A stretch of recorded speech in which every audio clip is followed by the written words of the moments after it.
Okay, so today's lesson will be on index laws 4 and 5, as well as looking at negative indices.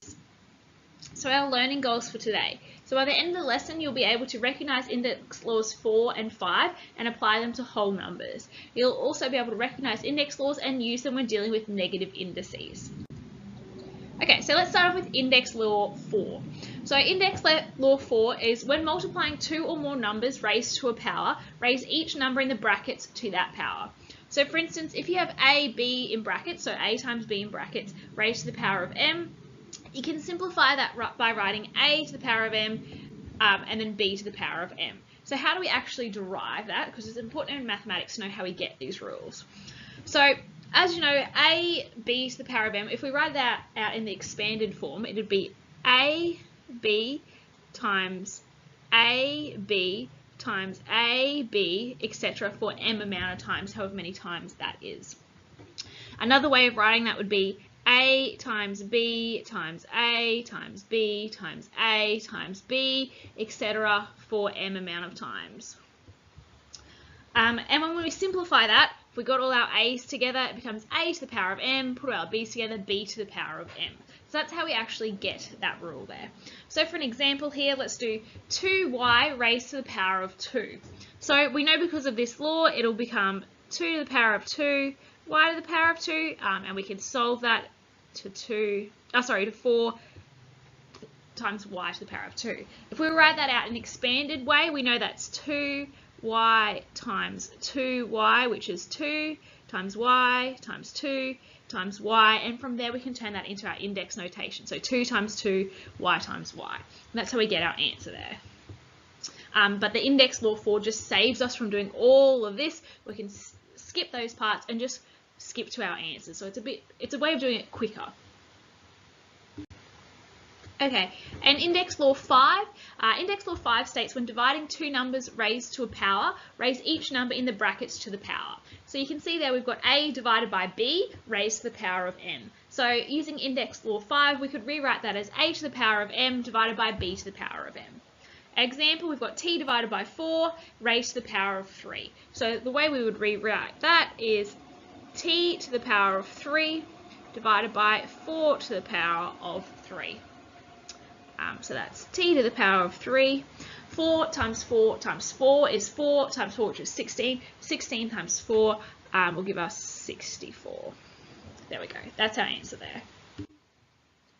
Got some examples here for us to do.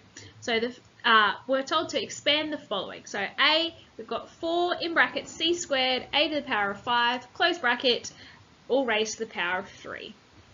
So to start off with, what we're going to do is we're going to expand those brackets. So we know the power of 3 here has to be applied to the c and also to the a.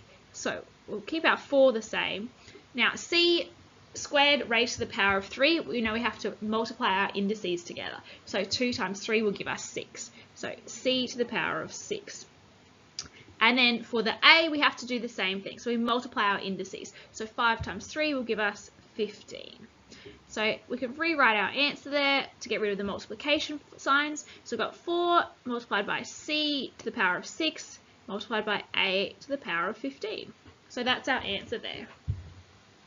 Now for b, I'll clear the screen, we can do b. So b, we're dealing with our index law 5. So we've got negative 2a squared divided by 3abc, all raised to the power of 4. So first we have to expand the brackets and apply this indice of 4 to everything inside the brackets. So to start off with, we'll apply it to our numerator.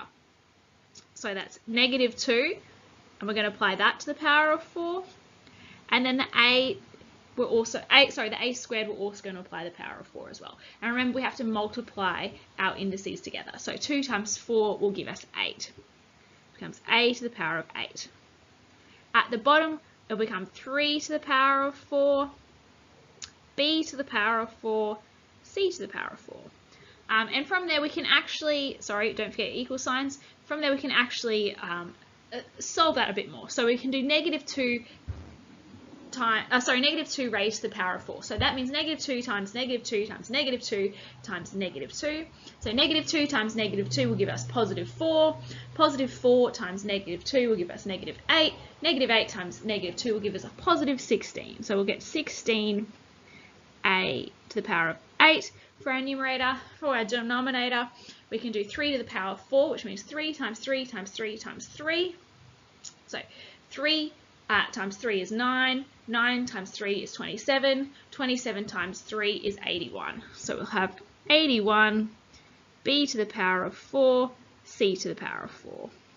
And that will be our answer there for that one. Okay, for C, it's a bit more complex. We've got 2 sets of brackets, so we'll just do them one at a time and work our way down. So I'll just divide my page in 2 because I have a feeling that I'm going to run out of space.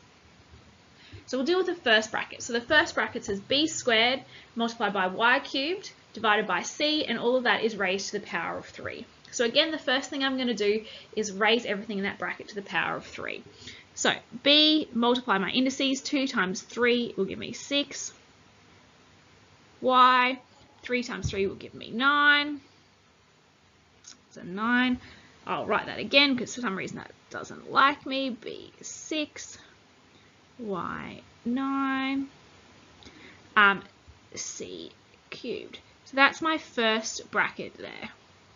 And then I'll do the same for my second bracket. So in my second bracket, I've got b multiplied by c divided by y, all raised to the power of 4. So the first thing I'll do is I'll take that power of 4 and I'll apply it to everything in the brackets. So it becomes b to the power of 4, c to the power of 4 over y to the power of 4. So there are my brackets there. Now, we know how to multiply fractions together. We multiply our numerators and then our denominators. So that will leave us with b6, y9. 9s do not like to work. b4, c4, all divided by c3, y4. Now you can see on the numerator that I have 2 lots of b, so I'll just underline them in purple. I've got b to the power of 6 and b to the power of 4.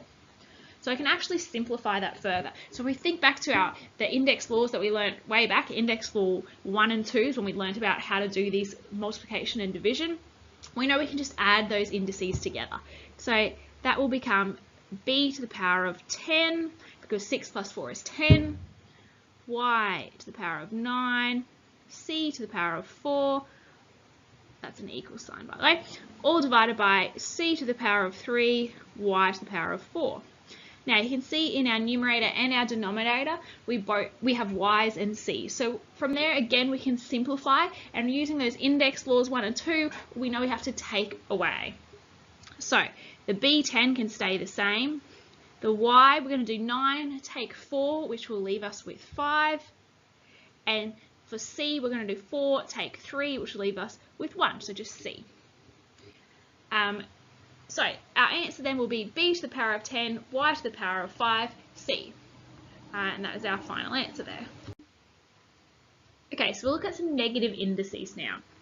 So you can see I've got 2 to the power of 3, 2 to the power of 2, 2 to the power of 1, 2 to the power of 0, 2 to the power of negative 1, 2 to the power of negative 2, and 2 to the power of negative 3. So 2 to the power of 3 is 2 times 2 times 2, which is 8.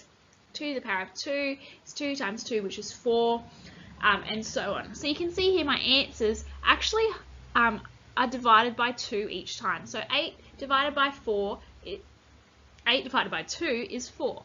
4 divided by 2 is 2. 2 divided by 2 is 1. So if I actually follow that pattern, I can find out the answers to all of these. So 1 divided by 2 is half. Half divided by 2 is 1/4. 1/4 divided by 2 is 1/8. You can see here as well, my answers went from 8, 4, 2. And over here, my denominators went for 2, 4, 8. So you can see there's actually a bit of a relationship going on there. So that means that 2 to the power of negative 1 is the same as 1 over 2 to the power of 1. My 1/4 here is the same as 1 over 2 to the power of 2. My 1/8 here is the same as 1 over 2 to the power of 3. So you can see I've got a pattern happening there. And I could continue that all the way down. So now we can look at another pattern between the base and its indice and the reciprocal of that. So 2 to the power of negative 3, the reciprocal of that is 1 over 2 to the power of 3, which is a positive. So the reciprocal of these negative fractions is actually going to be a positive. And from there we can actually derive some laws about negative indices. So I'm going to change colour and write them in purple. So we can see when we have a number to the power of a negative, so a to the power of negative m, it's the same as 1 over a to the m. So its reciprocal is going to be a positive fraction. Another way of doing that, if we've got 1 over a to a negative m, it's the same as a to the power of m. So for instance, no, for instance, we'll leave it at that. So you can see a bit of a relationship there between our negative fractions and their reciprocals having a positive indice. And that's something we're going to use throughout maths, changing these negative powers and negative indices, flipping them into our reciprocals and having a positive indice. So I've got a few examples here related to negative indices. So the first one here that we have to express with a positive indice is 3 times a to the power of negative 2 times b to the power of negative 4. So remembering back to our negative index laws, from our previous slide, we know that a to the power of negative m is the same as 1 over a to the power of m. So we've only got one negative indice here, so that's a to the power of negative 2. So the 3 and the 4 are fine, the 3 and the b are fine to stay as they are. So we'll have 3 multiplied by, and we're trying to express this as positive indices, and if we see here that a to the power of m becomes a positive, and we turn it into a fraction. So we'll do the same for this. So it'll be 1 over a to the power of 2 multiplied by b to the power of 4. So when we simplify all of that, we'll end up with 3 times 1 times b to the power of 4 will give us 3 times 1 is 3, b to the 4 divided by a to the power of 2. And that'll be our answer there. Okay, for our second one, b, we've got 1 over c to the power of negative 2. So we now have to write that as a positive indice. And we know from our laws that 1 over a to the power of negative m is the same as a to the power of m. So all we do is we can just rewrite that one there as c to the power of 2. Well, that's a 2. And that will give our answer as a positive indice there. Okay. For c, we've got b to the power of negative 3 and y to the power of negative 5. So now we've got two negative indices that we need to turn into positives.